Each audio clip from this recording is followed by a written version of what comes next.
अस्सलाम वालेकुम दोस्तों। इस वीडियो में हम एक छोटा सा प्रोजेक्ट बनाएंगे जो कि PHP माइस्क्ल के ऊपर होगा और एक एडमिन पैनल हम उसका बनाएंगे इसके अंदर। तो ये मेरे पास एक ऑलरेडी पहले से एक छोटा सा प्रोजेक्ट बना हुआ है। तो इसमें हम सिर्फ कॉन्सेप्ट्स क्लियर करेंगे। आपको पता है कि मैं जितने ट्यूटोरियल और प्रोजेक्ट्स अब तक मैंने बनाए हैं वो सिर्फ इस बेस पे बनाए हैं कि देखने वाले और सुनने वालों को जो है वो कॉन्सेप्ट्स को क्लियर किया जा सके। ठीक है, उसके बाद तो फिर आप खुद इसके ऊपर वर्किंग कर सकते हैं और उसको अच्छे तरीके से बना सकते हैं।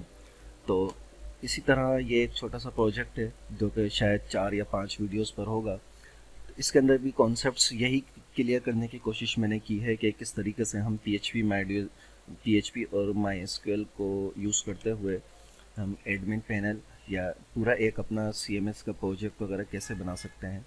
तो उसके लिए सबसे पहले मेरे पास देखिए लोकल होस्ट MySQL 2 के नाम से एक फ़ोल्डर है और उसके अंदर ये प्रोजेक्ट है, यानी ये इंडेक्स पेज है जो कि नॉर्मल व्यूअर्स के लिए होगा, तमाम विजिटर्स के लिए। जब वो उस पर आएंगे तो यहाँ पे हमारे पास स्टूडेंट की तादाद आ रही है कि 13 है और यहाँ पे जो है वो लिस्ट आ रही है, उनकी IDs आ रही है, यहाँ पे नाम आ रहा है और यहाँ पे उनके मार्क्स आ रहे हैं। ठीक है, और यहाँ पे अभी प्रीवियस का बटन नहीं है। जैसे ही नेक्स्ट करते हैं तो प्रीवियस आ गया, 3 पे करूँ तो अब ये नेक्स्ट आगे नहीं है, बटन ख़राब हो गया और प्रीवियस का बटन जो है वो शो हो रहा है और नेक्स्ट यहाँ पे जो है वो हाइड हो चुका है।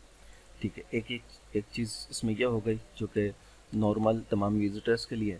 इसके बाद एडमिन पैनल के लिए अगर हम यहाँ पे एडमिन लिखेंगे, जैसे ही मैं यहाँ पे एडमिन लिखूँगा तो हमारे पास ये दूसरा पैनल आ जाएगा। ये देखिए एडमिन लिखा हुआ है इसमें। यहाँ पे जैसे हम एडमिन लिखेंगे तो अब यहाँ पे हमारे पास सर्चिंग का ऑप्शन है।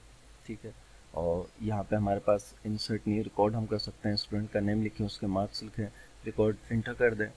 इसके बाद ये तमाम रिकॉर्ड वही आ रहा है और हर रिकॉर्ड को यहाँ पे हम एडिट भी कर सकते हैं, इसको डिलीट भी कर सकते हैं। और ये पेजिनेशन जो है वो भी यहाँ पे आ रही है। अच्छा, इसके अंदर हम ये कर सकते हैं क्योंकि ये सिर्फ कॉन्सेप्ट्स को क्लियर करने के लिए बनाया गया है, तो एडमिन के ऊपर मैंने कोई लॉगिन पेज नहीं बनाया है। वैसे तो आपने जितने भी वर्डप्रेस, ओपन कार्ड या जितने भी CMS वगैरह आपने अभी तक कभी अगर इस्तेमाल किए हों, ड्रोपल वगैरह, तो उसके अंदर एडमिन पैनल जैसे हम एडमिन वगैरह का नाम लिखते हैं तो पहले एक लॉगिन पेज आ जाता है, उसमें पासवर्ड ID लिखते हैं और फिर हम आगे बढ़ते हैं उसमें। लेकिन इसमें सिर्फ ये कॉन्सेप्ट्स के लिए करना है, छोटा सा प्रोजेक्ट है, तो इसमें मैंने एडमिन पैनल जैसे ही हम लिखेंगे फ़ौरन हम इस पेज पे आ जाएंगे। कोई लॉगिन का मैंने प्रोसेस बीच में नहीं रखा है। और अगर आप लॉगिन चेक करना चाहते हैं कि लॉगिन प्रोसेस कैसे रखें इसमें, तो आप मेरे यूट्यूब के चैनल पर जाइए और उसमें जो है वहाँ पर लॉगिन सेशन, कुकीज़ वगैरह के तमाम वीडियो मैंने बनाई हुई है प्रोजेक्ट के किस तरीके से एक लॉगिन फॉर्म बनता है सेशन और कुकीज़ के साथ, जिसके अंदर आप रिमेंबर का ऑप्शन भी रख सकते हैं, डिटेल में उसके साथ है वहाँ पे। तो वहाँ से आप उसको ले सकते हैं, उससे देख के। और फिर इसके अंदर यहाँ पे एडमिन के पैनल पे जैसे कोई यहाँ पे एडमिन लिखेगा तो पहले लॉगिन फॉर्म आ जाएगा, लॉगिन होगा, पासवर्ड ID डालेगा, उसके बाद वो इस पेज पर आएगा। तो एक्चुअल में तो यही होता है, लेकिन ये सिर्फ कॉन्सेप्ट्स के लिए करना है, इसलिए मैंने एडमिन जैसे ही आप लिखेंगे तो फ़ौरन इस पेज पे आ जाएंगे, बीच में कोई लॉगिन का प्रोसेस नहीं रखा है।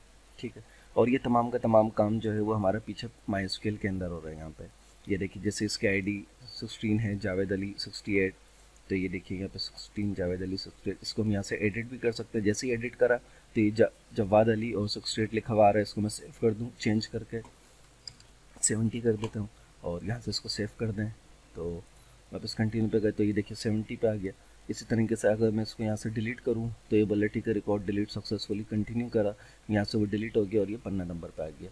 और इसके अंदर अब एक चीज़ ये बताऊँ कि इसके अंदर एजेक्स भी यूज़ करा है। आपने देखा होगा अभी मैंने एडिट करा और डिलीट करा तो पेज जो है वो रिफ़्रेश नहीं हुआ, बल्कि वो एडमिन index.php पर ही मौजूद है और एजेक्स को यूज़ करते हुए इसके अंदर ही तमाम काम करा है।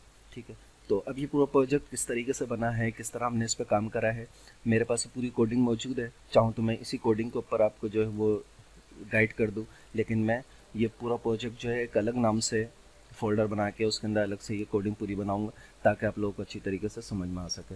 तो अभी प्रोजेक्ट अगर आप लोग पूरा देखना चाहते हैं तो उसके लिए सबसे पहले चैनल को मेरे सब्सक्राइब करें ताकि अच्छे अच्छे मज़ीद प्रोजेक्ट्स वगैरह और कोर्सेज़ वगैरह जो हैं वो आप तक मिलते रहें। और फिर इसकी पूरी वीडियो को एंड तक देखिए, इसकी जितनी भी वीडियो होंगी 3 या 4 पार्ट होंगे वो तमाम एंड तक ज़रूर देखिएगा।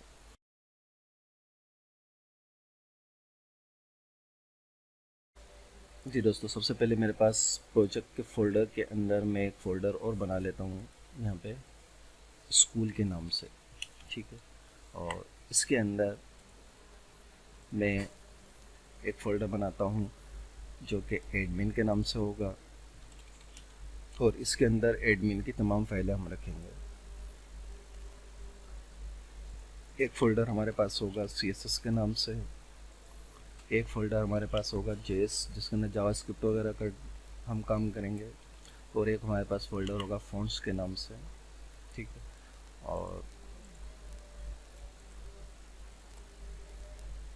इस फ़ोल्डर को अब मैं अपने टेक्स्ट एडिटर में खोल लेता हूँ।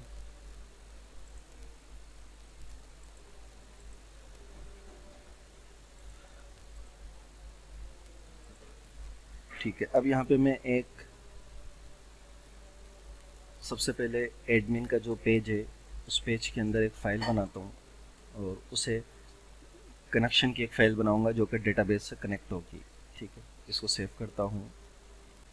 इसको मैं एडमिन के अंदर सेव कर रहा हूँ, connection.php के नाम से इसको सेव कर रहा हूँ। ठीक है, एडमिन के फोल्डर में आ गई है connection.php। ये यहाँ पे देखिए एडमिन के अंदर connection.php। इसी तरह यहाँ CSS के अंदर CSS की फाइलें जो हैं वो डाल देते हैं। पूरा पहले वेबसाइट का जो सेटअप है हमारा वो इसमें हम लगा दें। ठीक है, ये CSS की फाइलें यहाँ पे आ गई हैं, और फ़ॉन्ट्स के अंदर हम फ़ॉन्ट्स ले लेते हैं। इस तरह जावास्क्रिप्ट के अंदर ये हमारी एजेक्स की फ़ाइल है, वो हम जावास्क्रिप्ट के अंदर ले लेंगे। ये आप भी मेरी पिछली वीडियोस में देख सकते हैं किस तरीके से एजेक्स की फ़ाइल बनाई जाती है। अब इसके बाद इसको कनेक्शन देना है। सबसे पहले मैं यहाँ पे PHP ओपन क्लोज करता हूँ, और उसके बाद यहाँ पे हमने कॉन्फ़िगरेशन वेरिएबल बनाए हैं जिसका एक का नाम है होस्ट नेम। ठीक है, ये आपको पता है कॉन्स्टेंट है, ये डिफाइन के नाम से ये कीवर्ड है। उसका कॉन्स्टेंट होते हैं ये, जिनका नाम बार बार चेंज नहीं होता, ये भी एक किस्म के वेरिएबल है। होस्ट नेम उसका नाम लोकल होस्ट है, यूज़र नेम में रूट मैंने रखा है, पासवर्ड में MySQL है, मैं एम्स यूज़ कर रहा हूँ, उसका पासवर्ड MySQL है, और डेटाबेस मेरे पास स्कूल के नाम से है। ठीक है, यहाँ पे मैं इसको चेक करा रहा हूँ कि कंडीशन दे रहा हूँ इफ़ डॉलर कनेक्शन अगर ट्रू ना हो MySQL connect host name user name और पासवर्ड, अगर ये ट्रू ना हो तो डाई हो जाए और यहाँ पे MySQL का एरर दे दे। इसके बाद यहाँ पे सिलेक्ट डेटाबेस सिलेक्ट करा रहे हैं कि if not equal not true हो MySQL डेटाबेस और कनेक्शन, ये अगर ये ना हो तो ये इसको एरर दे देगा और डाई कर देगा। सबसे पहले इसको सेव करते हैं, और सेव करके मैं यहाँ पे local host PHP projects school, और इसमें एडमिन पे आते हैं कनेक्शन में। तो कोई एरर हमारे पास नहीं आ रहा है, इसका मतलब हमारा कनेक्शन कम्प्लीटली सक्सेसफुली हो चुका है। अब हम सिक्योरिटी के लिए इसके अंदर एक और जो है वो सबसे टॉप पे एक कंडीशन लगा देंगे इफ़ ब्रेक मैच की, के इफ़ ब्रेक मैच connection.php, यानी हमारा जो URL है अगर वो URL मैच हो रहा है connection.php से, सर्वर स्क्रिप्ट का फाइल नेम हमने दिया है कि URL के अंदर connection.php अगर मैच हो रहा है तो क्या करो कि इसको जो है वो डाई कर दो, आगे बढ़ने मत दो, और इसको आगे कह दो कि you do not have permission. ठीक है, अब इसको दोबारा रिफ्रेश करके देखते हैं तो ये देखिए ये इसको आगे चलने नहीं दे रहा और बोल रहा है यू डोंट हैव परमिशन। तो ये हमारी सिक्योरिटी के लिए हैं ताकि डेटाबेस में कोई जो है वो किसी किस्म की हैकिंग वगैरह ना हो सके। तो इस वीडियो में इतना ही, अगली वीडियो में देखते हैं फिर आगे कैसे काम करते हैं।